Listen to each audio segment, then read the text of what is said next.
Multi-million-dollar project in limbo. Workers on Mandela Highway project still off the job. It's day 4 and counting. Good evening and welcome to Primetime News on air and online at onespotmedia.com. I'm Archibald Gordon. And I'm Lorraine Samuels. Also this evening, divorce scams resurfaces. Justice Minister sheds light on latest case. Still waiting, Children's Advocate gives update on alleged rape of 9-year-old in state care. Get it together. ODPM Director General blasts water and electricity providers. Pushed back again. Trial of popular entertainer Tommy Lee adjourned for a 6th time. And in business news, cryptocurrency, a new regional payment system. The Caribbean Development Bank explores the issue. There's also sports commentary and weather in the primetime package. But before the break, the feedback question. This evening, we're asking workers on the Mandela Highway project are protesting bad treatment. What should be done to ensure Jamaican workers are treated fairly on projects being carried out by foreigners? Share comments online, facebook.com/television Jamaica and tweet at Television Jam. Please stay with us. Primetime News returns after this break.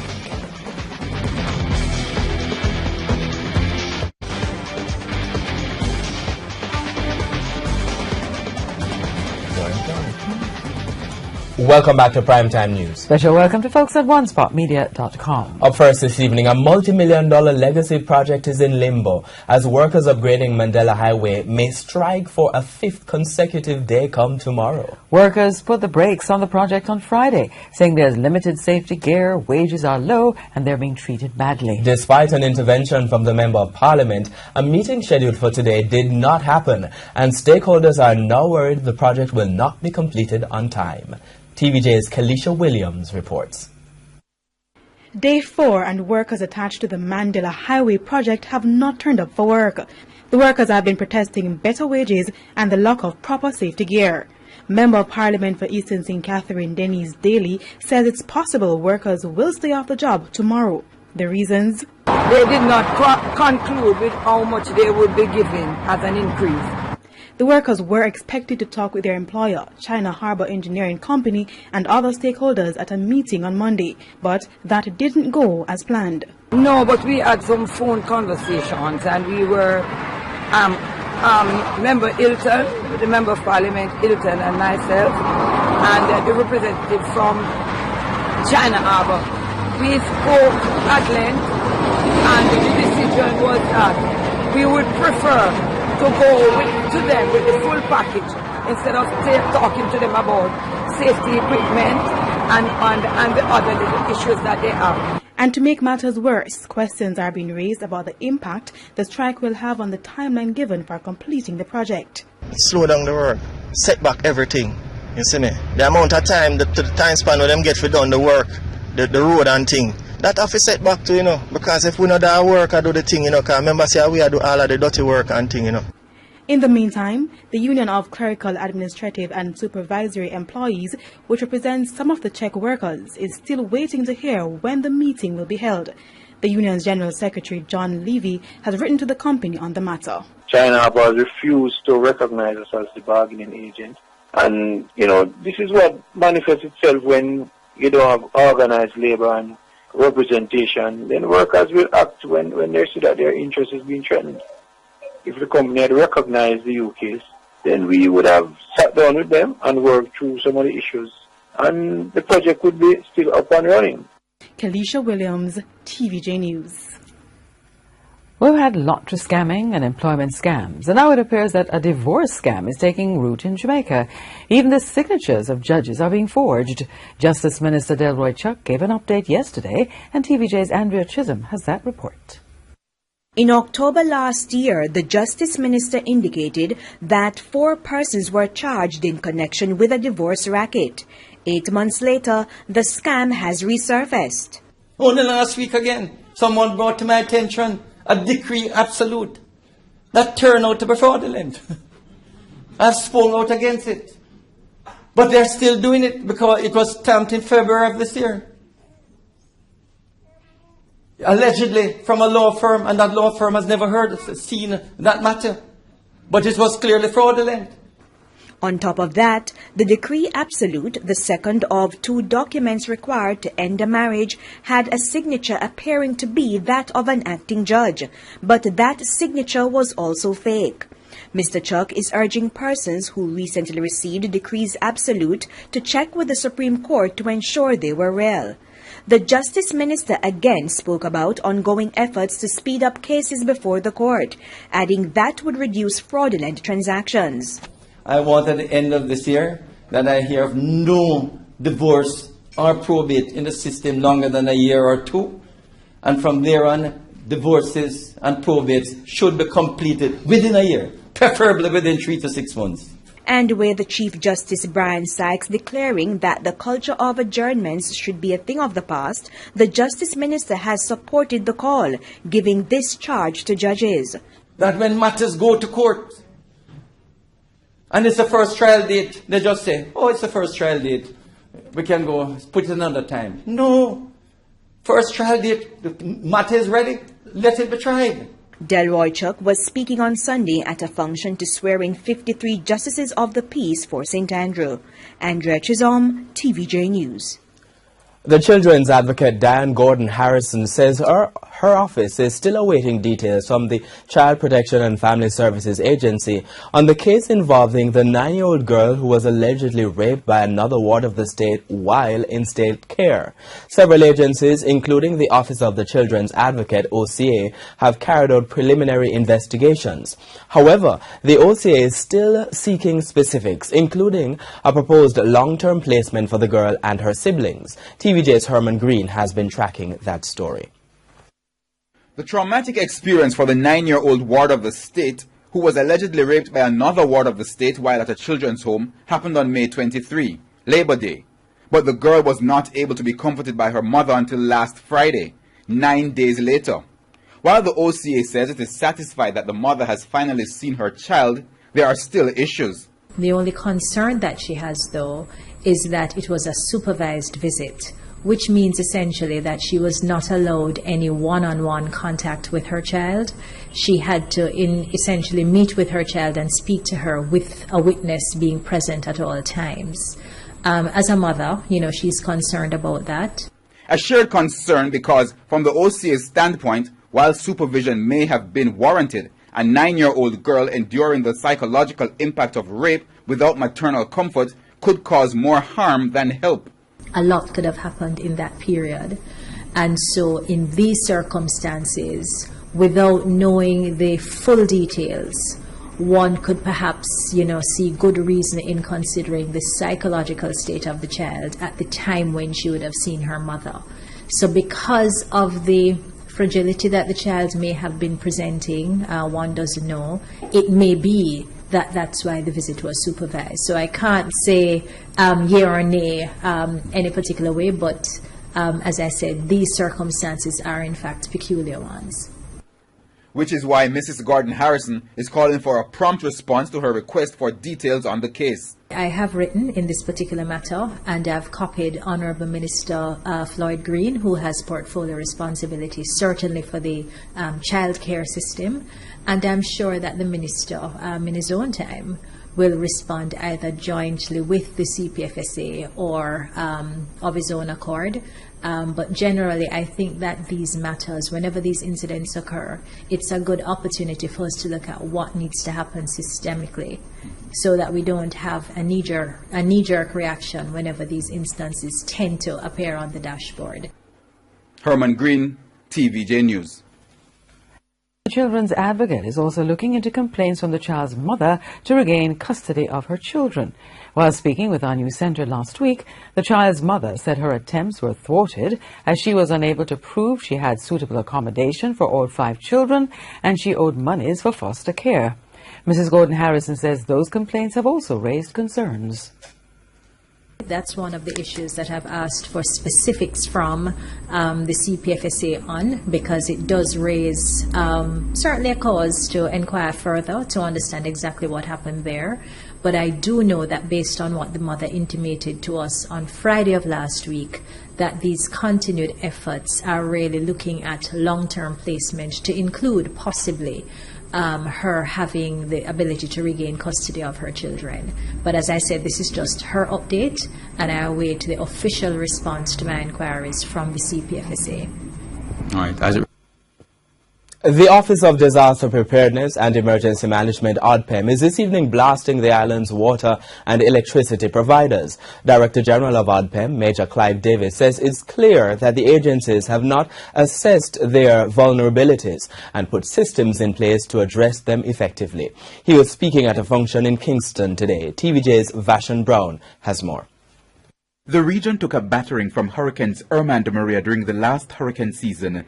Here in Jamaica, preparations are in high gear, especially with predictions that the 2018 hurricane season will be above average, with a 70% likelihood of 10 to 16 named storms.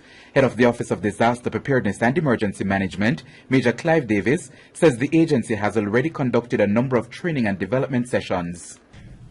Equipment has been procured, relief supplies procured, response agencies sensitized, equipped and rehearsed. But in light of all that preparation, Major Davis says he has some discomfort with the island's main light and power company. I've never been comfortable when the Met Service gives a prediction for a windy day, or we get an advisory that a trough is passing over the island. And remember, during the hurricane season, we have troughs coming through every other week. That's how frequent they come through. But then we hear just a simple windy day, trough coming over the island, and we have to brace for outages. He also took on the entity responsible for water supply. Initially, we will hear that, oh, turbidity. And then right after turbidity, the next thing you hear is, oh, we've sent our teams out, all the pumps are up and running, but we're waiting on the power supply.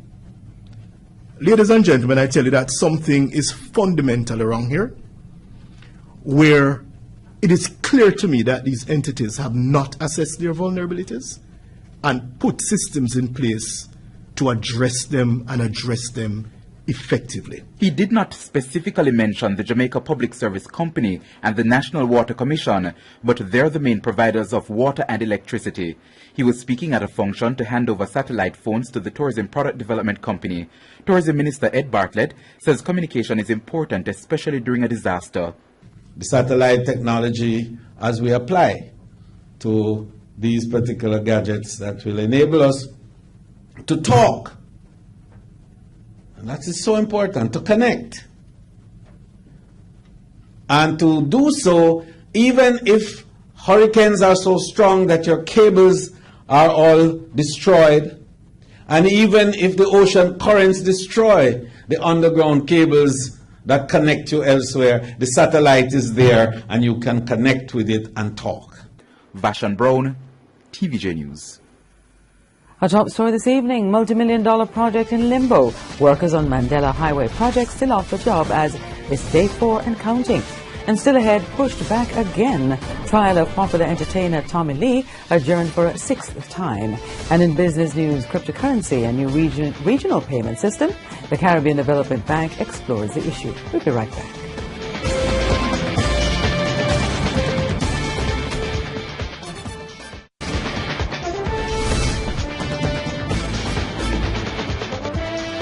Welcome back. Continuing the news. As farm thieves continue to target farmers, causing millions of dollars in losses, the police say they have targets of their own, whom they say are involved in sometimes elaborate schemes to steal animals. Coordinator of the Farm Watch program, Sergeant Maurice McLean, discussed the police's strategies at a recent meeting in Clarendon. TVJ's Krista Campbell reports. Farmers at the mercy of thieves, millions of dollars in losses. They've been appealing for more to be done to address the matter, and finally the police believe they have a solution.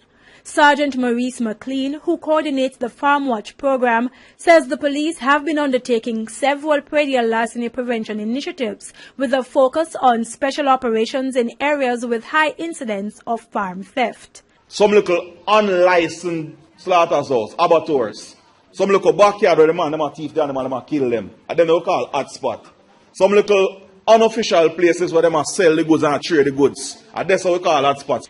He says police frequently patrol farming districts, partly as a means of increasing their intelligence about the new strategies thieves are using and how they're getting away with it. Them have some meat shops about the place. I'm not talking about in Jamaica, you know. Right around. And them send man at the time enough to go look goat, you know. Because you have to look at idle young men and young women on the road at daytime. A man just carry 10,000 and give them and say, oh, I want 5 goats when you're done. So when the goats them leg up on the road, and that them lift up, you know, a man just bust the throat. They won't wash out the vehicle, no matter. And them guard the shop. You understand? I'm going to drop off them meat there. So we target everybody. Meanwhile, as thieves get more creative in their craft, Sergeant McLean says the police must also figure out ways to outsmart them. He's pushing for greater collaboration with farmers and citizens and has suggested developing a similar network to what taxi operators have. The taxi man, they have their network, you know. They have their WhatsApp group. And they have their code. So when the police and the transport authority are pass, you go, a man says, Zaga. And a man says, me can't forward this a bill. That's on one word, so on one little slang they use, you know. And they understand each other. So why we can't put voice slang together and conquer the thing too? Meanwhile, he's urging farmers to patrol their own farms more frequently, protect their tools and equipment, and constantly change their routines to make it more difficult for thieves who watch their every move before they strike. Krista Campbell, TVJ News. Some vendors in Port Maria St. Mary are excited about the announcement of the reconstruction of the market in the parish. Local government minister made the announcement at a groundbreaking ceremony recently. TVJ's Anthony Lugg reports. For years, residents of Port Maria St. Mary have been complaining to authorities about the condition of the Port Maria market. From a roof which leaks whenever there's a downpour to a floor with cracks. Come next week, that's all about to change. This administration will be spending some $400 million in this financial year to improve markets across the country. Today we are here to witness the start of this program. According to residents, the announcement represents development which has been stagnant for decades. The vendors will be relocated as construction is expected to begin this week. Well, anyway, they say, you know, as long as the market is working on, I will cope with it. We feel good knowing that we're getting a new market. It's the best thing ever happened to Port Maria right now in St. Mary. Mr. McKenzie outlined that the project will take a year to complete. He then gave this warning. In every parish that we are going to have market improvements, we are going to engage vendors, the stakeholders. We're going to be talking with them because at the completion of these developments, it is going to be zero tolerance on vending on the streets of this country. He argues that the stance is to ensure lives aren't endangered if there's a situation.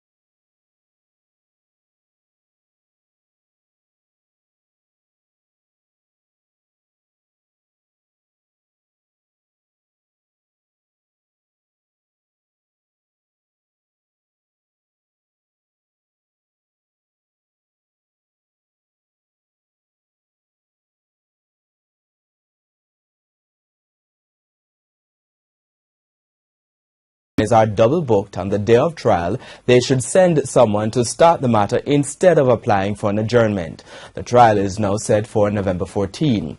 Tommy Lee Sparta was charged after the police said they found a number of lead sheets and documents related to an international sweepstake in his possession. The narcotics police have arrested a major player in the illegal drugs for guns trade and seized almost 500 pounds of ganja in Portmore St. Catherine on Sunday. In a release today, the communications arm of the JCF revealed that the narcotics police were conducting an operation at the intersection of Lakes Pen and Municipal Boulevard when they signaled a Toyota Noah to stop.